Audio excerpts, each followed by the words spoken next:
मेरे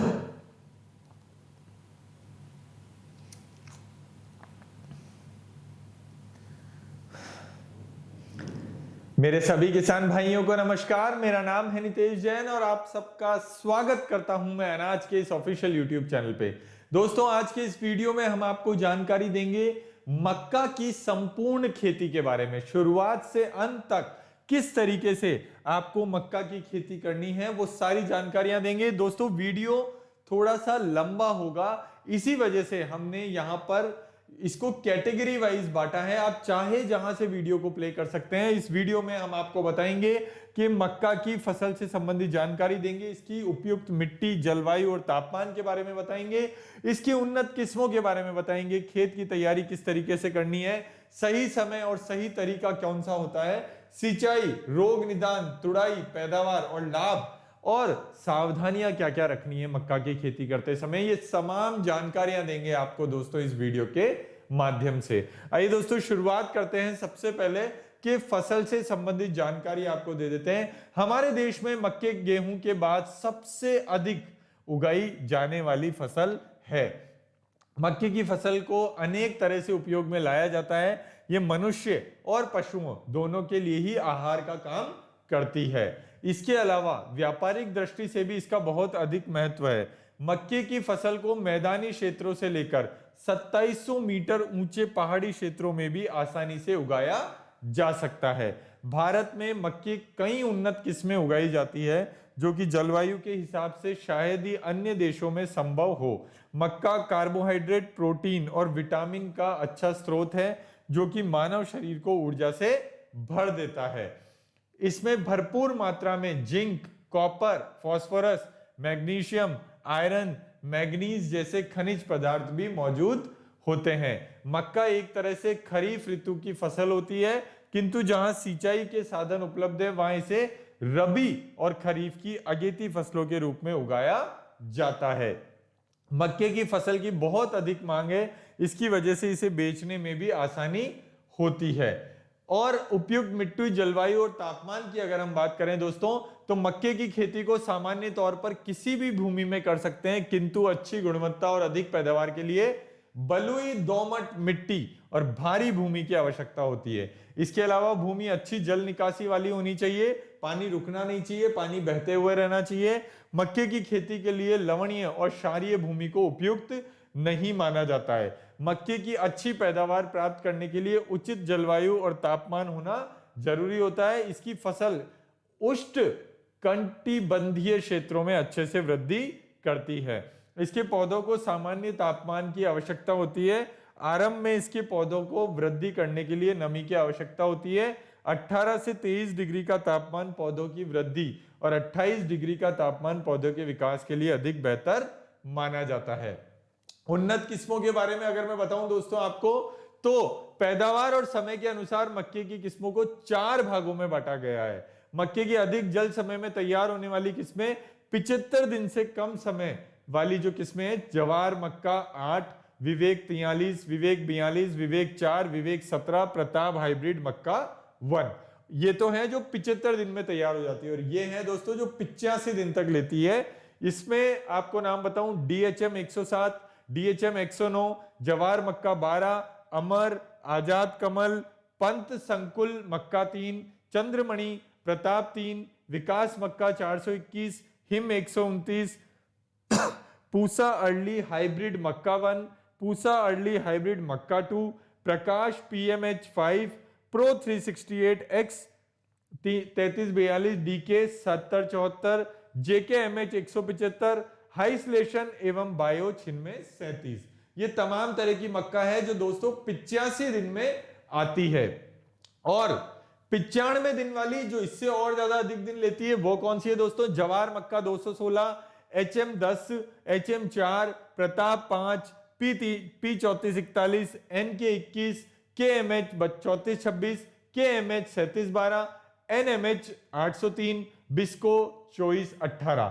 अधिक देरी से 95 दिन से भी ज्यादा जो लेती है दोस्तों वो है गंगा 11, त्रिशूलता, डेक्कन 101, डेक्कन 103, डेक्कन 105, HM 11, HQPM 4, सरताज, प्रो 311, बायोचिन में 81, सीटेक 2324, बिस्को 855, एनके 6240, MH 3904 3904। ये तमाम वेराइटियां थी जो मक्का की आपको 75, 85, 95 और 95 से अधिक दिन में पौधा आपको फल के रूप में मिलता है उसकी। अब खेत की तैयारी आपको किस प्रकार करनी है दोस्तों, वो जान लेते हैं। मक्के के बीजों को खेत में लगाने से पूर्व खेत को अच्छी तरह से तैयार कर लेना है। इसके लिए सबसे पहले दोस्तों खेत की अच्छी तरह से गहरी जुताई कर लेनी है। इसके बाद कुछ समय के लिए खेत को ऐसे ही खुला छोड़ देना है। मक्के की अच्छी पैदावार के लिए मिट्टी को पर्याप्त मात्रा में उर्वरक देना आवश्यक होता है। इसके लिए 6 से 8 टन पुरानी गोबर की खाद को खेत में डाल देना चाहिए। फिर खेत की तिरछी जुताई करवा दें जिससे खाद अच्छी तरह से मिट्टी में मिल जाए। भूमि में जस्ते की कमी होने पर बारिश के मौसम से पहले 25 किलो जिंक सल्फेट की मात्रा को खेत में डाल देना चाहिए। खाद और उर्वरक को चुनी गई उन्नत किस्मों के आधार पर देना चाहिए। इसके बाद बीजों की रोपाई के समय नाइट्रोजन की 1/3 मात्रा को देना चाहिए और इसके दूसरे भाग को बीज रोपाई के 1 माह बाद दें और अंतिम भाग को पौधों में फूलों के लगने के दौरान देना चाहिए। और दोस्तों सही समय और सही तरीका कौन सा है मक्का का? मक्के के खेत में बीजों को लगाने से पहले उन्हें अच्छे से उपचारित कर लेना चाहिए जिससे बीजों की वृद्धि के दौरान उनमें रोग ना लगे। इसके लिए सबसे पहले बीजों को थायरम या कार्बन डाइजम 3 ग्राम की मात्रा को प्रति 1 किलो बीज के उपचारित करना है। इस उपचार से बीजों को फफूंद से बचाया जाता है, फंगस नहीं लगती है। इसके बाद बीजों को मिट्टी में रहने वाले कीड़ों से बचाने के लिए प्रति किलो की दर से थाइमेथॉक्सम और इमिडाक्लोरोपिड 1 से 2 ग्राम की मात्रा से उपचारित कर लेना चाहिए। मक्के के बीजों की रोपाई सीड ड्रिल विधि द्वारा भी बो सकते हैं। इसके बीजों को बोने के लिए खेत में 75 सेंटीमीटर की दूरी रखते हुए कतारों को तैयार कर लेना चाहिए तथा प्रत्येक बीज के बीच में 22 सेंटीमीटर की दूरी होनी चाहिए। मतलब कतार से कतार के बीच में 22 सेंटीमीटर की दूरी होनी आवश्यक है। सही समय और सही तरीके की अगर बात करें दोस्तों तो 1 एकड़ के खेत में लगभग 21,000 मक्के के पौधों को लगाया जाता है। मक्के के बीजों की रोपाई को वर्ष में अलग अलग ऋतुओं में की जा सकती है। यदि आप चाहें तो इसके बीजों को मार्च के अंत तक बो सकते हैं या फिर अक्टूबर से नवंबर तक या फिर जनवरी और फरवरी के मध्य भी इस बीजों को बुआई कर सकते हैं। सिंचाई की अगर बात करें तो पानी की बहुत ज्यादा आवश्यकता होती है दोस्तों। मक्के में 400 से 600 मिलीमीटर पानी की जरूरत होती है। इसकी पहली सिंचाई को बीजों की रोपाई के तुरंत बाद करना है। इसके बाद जब पौधों में दाने बढ़ने लगे तब सिंचाई की आवश्यकता होती है। मक्के की फसल की सिंचाई बीजों की रोपाई के समय अनुसार करनी है। इसके अतिरिक्त मक्के की फसल को खरपतवार से भी बचाना पड़ता है। खरपतवार नियंत्रण के लिए निराई गुड़ाई विधि का इस्तेमाल करना है। मक्के के खेत में जब खरपतवार दिखाई दे तो प्राकृतिक तरीके से निराई गुड़ाई कर खरपतवार नियंत्रण कर लेना है तथा 20 से 25 दिन के अंतराल में खरपतवार दिखने पर उसे निकाल देना चाहिए। रोग निदान जैसे तना मक्खी रोग जो होता है उसके लिए दोस्तों आपको इस प्रकोप से बचने के लिए बसंत के मौसम में देखने को मिलता है तना मक्खी रोग पौधों पर हमला कर उनके तनों को खोखला कर देता है जिससे पौधा पूरी तरह से नष्ट हो जाता है। इस रोग की रोकथाम के लिए फिप्रोनिल की 2 से 3 मिलीमीटर की मात्रा को प्रति लीटर पानी के हिसाब से डालकर छिड़काव करना है। तना भेदक सुंडी रोग, इस तरह का रोग तने में छेद कर उसे अंदर से खाकर उसे सुखा देता है जिससे तना सूखकर नष्ट हो जाता है। क्विनालफॉस 30 या क्वारेंटिलोप्रोल का उचित मात्रा में छिड़काव कर रोग की रोकथाम की जा सकती है। वीडियो के डिस्क्रिप्शन में जो भी ये टेक्निकल आ रहे हैं उन सब से रिलेटेड वीडियोस आपको मिल जाएंगे। यहां साइड में भी आपको डिस्क्रिप्शन दवाइयों का मिल जाएगा। भूरा धारीदार मृदुमरेल आसिता रोग, इस किस्म की रोग पौधों को अधिक हानि पहुंचाता है। इस रोग के लग जाने से पौधों की पत्तियों पर हल्की हरी या पीली चौड़ी धारियां दिखाई देने लगती है। रोग के अधिक बढ़ जाने पर यह धारियां लाल रंग की हो जाती है तथा सुबह के समय पत्तियों पर राख के रूप में फफूंद नजर आती है। मटालेक्सिल या मैनकोजेब, जो ही वो बार बार मैं साफ का नाम लेता हूं, वो ही मैनकोजेब बाविस्टिन, उचित मात्रा का छिड़काव कर इस रोग की रोकथाम की जा सकती है। और पत्ती झुलसा कीट रोग जो लगता है दोस्तों, इसके लिए भी आप ये इससे शुरू होकर ऊपर की ओर आक्रमण करता है। इस रोग से प्रभावित होने पर पत्तियों को निचली सतह पर लंबे भूरे अंडाकार धब्बे नजर आते हैं। मैनकोजेब और प्रोपिनेब जो वही एंट्राकोल साफ, इस तरह की दवाइयों का आप इस्तेमाल कर सकते हैं। इसके अतिरिक्त भी मक्के के पौधों में कई रोग देखने को मिलते हैं, जैसे जीवाणु, तड़ा सड़न, रतुआ, सफेद लट, सैनिक सुंडी, कटुआ, पत्ती लपेट सुंडी आदि। दवाइयां वही है दोस्तों जो आपको इस्तेमाल करनी है, कोई उसमें विशेष फर्क नहीं है। वही प्रोफिनोफोस, कुनालफोस और उसी तरह के कोराजन वगैरह ऐसे टेक्निकल इस्तेमाल करने सब कीटनाशक में। और फंगस अगर लगती है तो कार्बनडाइजम, मैनकोजेब, प्रोपिनेब और क्विरेंट्रेनोप्रोल, इस तरह के आपको टेक्निकल्स यूज करने हैं। तुड़ाई, पैदावार और लाभ की अगर बात करें तो मक्के के फलों की तुड़ाई लगाई कई उन्नत किस्मों के आधार पर की जाती है। इसके फल कटाई के समय 25% तक नम होते हैं।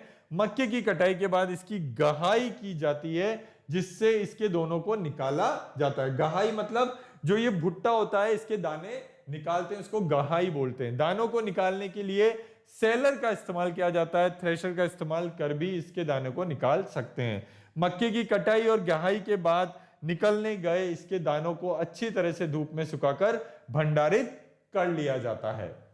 और दोस्तों 1 हेक्टेयर के खेत में सामान्य किस्म के पौधे 35 से 55 क्विंटल की पैदावार देते हैं। वही संकर किस्म के पौधे 55 से 65 क्विंटल की पैदावार देते हैं।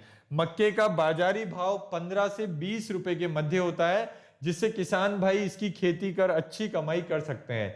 अतिरिक्त कमाई, मक्के की फसल के दौरान आप मक्के के खेत में अन्य फसलों को उगाकर अतिरिक्त कमाई भी कर सकते हैं। इसमें आप मूंग, तिल, सोयाबीन, बोरो या बरबटी, उड़द, सेम जैसी फसलों को उगा सकते हैं, जिससे किसानों को आर्थिक समस्या का सामना नहीं करना पड़ेगा।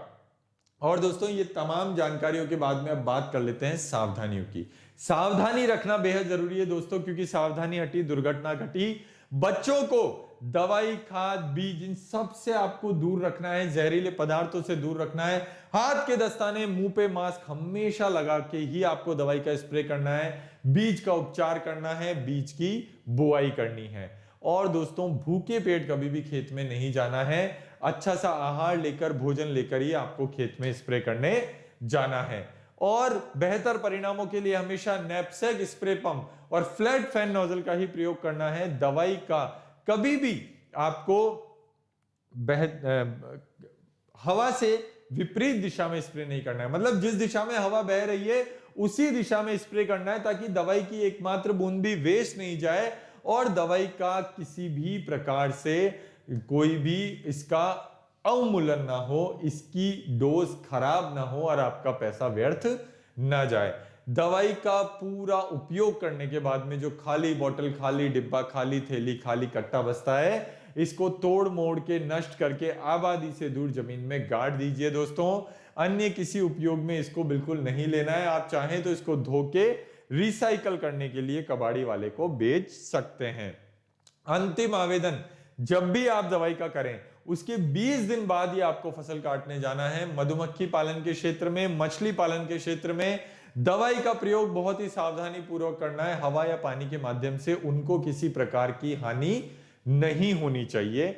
और सबसे महत्वपूर्ण बात है दोस्तों, ये सारी सावधानियां न केवल मक्का की खेती करते समय अपितु कोई सी भी फसल की खेती करते समय आपको अक्षरशः अपनानी है, बिल्कुल अमल में लानी है। यह है पूरी जानकारी मक्का की खेती के बारे में। आने वाले वीडियो में हम आपको जानकारी देंगे दोस्तों सरसों की खेती के बारे में। जी हां दोस्तों, सरसों की फसल कैसे करनी है इसके बारे में पूरी जानकारी देंगे, विस्तार से और विस्तृत रूप से संपूर्ण जानकारी आपके सामने लाएंगे।